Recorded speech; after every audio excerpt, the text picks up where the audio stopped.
Assalamualaikum warahmatullahi wabarakatuh. Segala puji bagi Allah Subhanahu wa Ta'ala atas segala nikmat, hidayah, dan karunia-Nya, sehingga kita dapat melakukan berbagai aktivitas tanpa suatu halangan apapun. Sholawat dan salam semoga senantiasa tercurah kepada junjungan kita Nabi Agung Muhammad SAW. Sebelum memulai perkuliahan ini, yang terhormat, kepada Ibu Putri Rahardian Diah Kusumawati MPD selaku dosen pengampu mata kuliah manajemen laboratorium dan teman-teman sekalian yang saya banggakan. Baik, izinkan kami untuk memperkenalkan diri. Kami dari kelompok 5 dengan materi penggunaan peralatan laboratorium dan astronomi yang beranggotakan anggota pertama yaitu Lina Nur Fikriana dengan NIM 2317001, Kamila Rizkiana dengan NIM 2318013, Fitani Haria Anjani dengan NIM 2318018, saya sendiri Aprilia Masyitoh dengan NIM 2318027, Zakiatul Ulfa Muafiqoh dengan NIM 2318032, dan yang terakhir Nana Naulita Salma dengan NIM 2318045. Baiklah, untuk selanjutnya materi akan dipaparkan oleh rekan saya. Baik, di sini saya akan menjelaskan tentang penggunaan dan perawatan alat simulasi gerak ya. Laboratorium sendiri itu adalah suatu ruangan atau bangunan yang dimiliki pada suatu sekolah atau madrasah yang di dalamnya dilengkapi dengan sarana prasarana. Berikut cara perawatan peralatan pada laboratorium. Yang pertama itu ada melakukan pencegahan, misal dengan memberi peringatan pada bentuk gambar atau tulisan. Yang kedua ada membersihkan agar peralatan laboratorium selalu bersih dan steril dari berbagai kotoran. Yang ketiga ada menyimpan, misalnya menyimpan peralatan laboratorium pada tempatnya agar terhindar dari kerusakan. Terima kasih. Selanjutnya saya persilahkan pada pemateri kedua. Poin yang kedua yaitu penggunaan dan perawatan kit optik. Kit optik merupakan salah satu peralatan dalam laboratorium. Kit adalah kepanjangan dari kotak instrumen terpadu, sehingga kit alat fisika berarti sekumpulan alat-alat fisika yang dapat digunakan untuk lebih dari satu percobaan dan disimpan dalam sebuah wadah seperti kotak. Nah, jenis pemeliharaannya ada dua macam. Yang pertama yaitu pemeliharaan terencana. Pemeliharaan terencana adalah jenis pemeliharaan yang diprogramkan, diorganisasi, dijadwal, dianggarkan, dan dilaksanakan sesuai dengan rencana, serta dilakukan memonitoring dan evaluasi. Yang kedua, perencanaan tidak terencana. Pemeliharaan tidak terencana adalah jenis pemeliharaan yang bersifat perbaikan terhadap kerusakan yang tidak diperkirakan sebelumnya. Cara penggunaan dan pemeliharaan diantaranya: yang pertama, agar peralatan tersebut selalu prima, siap dipakai secara optimal. Kedua, memperpanjang unsur pemakaian. Yang ketiga, menjamin kelancaran kegiatan pembelajaran. Keempat, menjamin keamanan dan kenyamanan bagi para pemakai. 5. Mengetahui kerusakan secara dini atau gejala kerusakan. 6. Menghindari terjadinya kerusakan secara mendadak. Yang terakhir, menghindari terjadinya kerusakan fatal. Selanjutnya poin yang ketiga yaitu penggunaan dan perawatan kit listrik dan magnet. Yang pertama yaitu pengertian kit listrik dan magnet. Kit merupakan sistem pengemasan alat peraga pendidikan di mana seluruh komponen instrumen disusun secara terpadu, sehingga dapat dilakukan berbagai percobaan oleh praktek. Sedangkan listrik adalah aliran elektron dan atom ke atom pada sebuah penghantar. Sedangkan pengertian magnet adalah suatu objek yang mempunyai suatu medan magnet. Selanjutnya, poin yang kedua, penggunaan kit listrik dan magnet.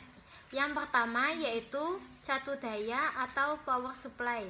Yang kedua, basic meter. Yang ketiga, multimeter analog. Yang keempat, osiloskop. Yang kelima yaitu vibrator. Selanjutnya, poin yang ketiga yaitu perawatan kit listrik dan magnet. Yang pertama yaitu perawatan kit listrik dan magnet untuk komponen elektronika. Komponen elektronika memiliki sifat-sifat. Yang pertama, sensitif terhadap goncangan. Yang kedua, sensitif terhadap medan magnet. Yang ketiga, tidak tahan terhadap suhu di atas 250 Celcius. Yang keempat, tidak tahan terhadap udara lembab. Yang kelima, tidak tahan terhadap kotoran dan debu. Selanjutnya, poin yang kedua, perawatan kit listrik dan magnet untuk komponen yang terbuat dari bahan baku logam. Logam mudah mengalami karatan. Untuk menghindari terjadinya karatan itu, maka peralatan harus disimpan di tempat yang bertemperaturan tinggi dan lingkungan kering. Jika perlu, gunakan bahan silikon sebagai penyerap air. Sebelumnya disimpan, peralatan harus bebas dari kotoran, debu ataupun air yang melekat, kemudian dioleskan dengan minyak oil, minyak rem atau parafik cair. Kemudian poin yang keempat yaitu penggunaan dan perawatan alat ukur. Yang pertama ada mistar gulung. Mistar gulung adalah alat ukur yang digunakan untuk mengukur benda kerja atau dapat dikatakan untuk mengukur benda-benda yang besar. Kemudian ada pengaris mistar atau mistar baja. Mistar baja adalah alat ukur dasar pada bengkel kerja mesin. Alat ukur ini dapat dikatakan alat ukur yang kurang presisi karena hanya dapat melakukan pengukuran paling kecil sebesar 0,5 mm. Kemudian yang ketiga ada jangka sorong. Alat ini juga dapat digunakan untuk mengukur diameter bagian dalam maupun bagian luar, serta kedalaman pipa atau silinder. Yang keempat ada silinder bore gauge. Silinder bore gauge adalah alat ukur yang digunakan untuk mengukur diameter silinder. Pada bagian atas terdapat diagal gauge dan pada bagian bawah terdapat measuring point yang dapat bergerak bebas pada sisi lainnya. Pada sisi lainnya terdapat replacement rod yang panjangnya bervariasi tergantung keperluan. Kemudian ada micrometer scope. Micrometer scope ialah alat ukur yang memiliki tingkat akurasi tinggi serta memiliki presisi tinggi, di mana mikrometer bisa melihat serta mengukur benda dengan satuan ukur mempunyai ketelitian sampai 0,01 mm. Kemudian ada height gauge. Height gauge adalah sebuah alat pengukuran yang berfungsi mengukur tinggi benda terhadap suatu bidang acuan atau bisa juga untuk memberikan tanda goresan secara berulang terhadap benda kerja sebagai acuan dalam proses pemesinan. Kemudian ada CMM.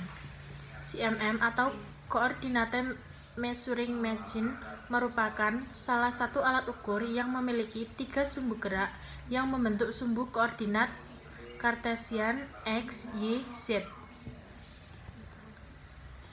Kemudian ada Portable CMM, adalah solusi pamungkas untuk pengukuran probe sentuh ultra akurasi tinggi untuk komponen berukuran kecil hingga sedang.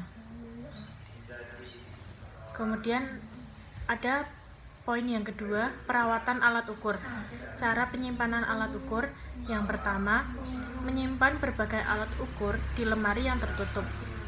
Poin yang kedua, jangan menempatkan alat ukur secara bertumpuk.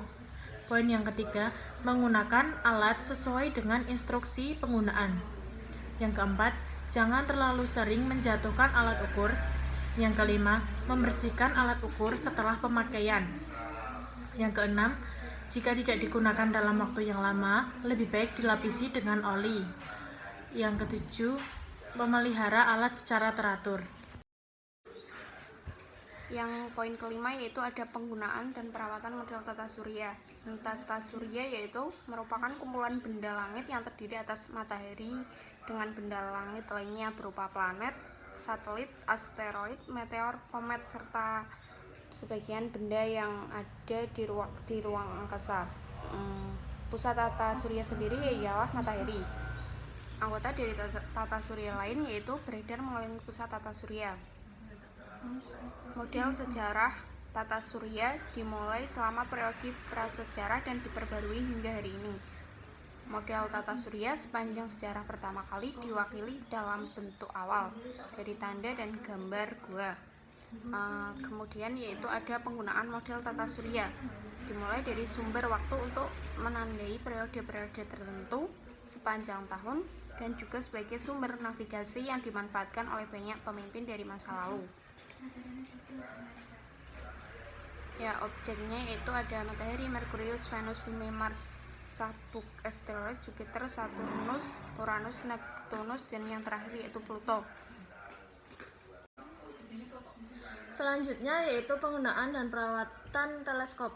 Teleskop adalah alat bantu optik yang berfungsi untuk mengumpulkan cahaya, memperbesar objek pengamatan yang berjarak sangat jauh dari pengamat. Teleskop menggunakan alat optik cermin dan lensa cekung dan cembung.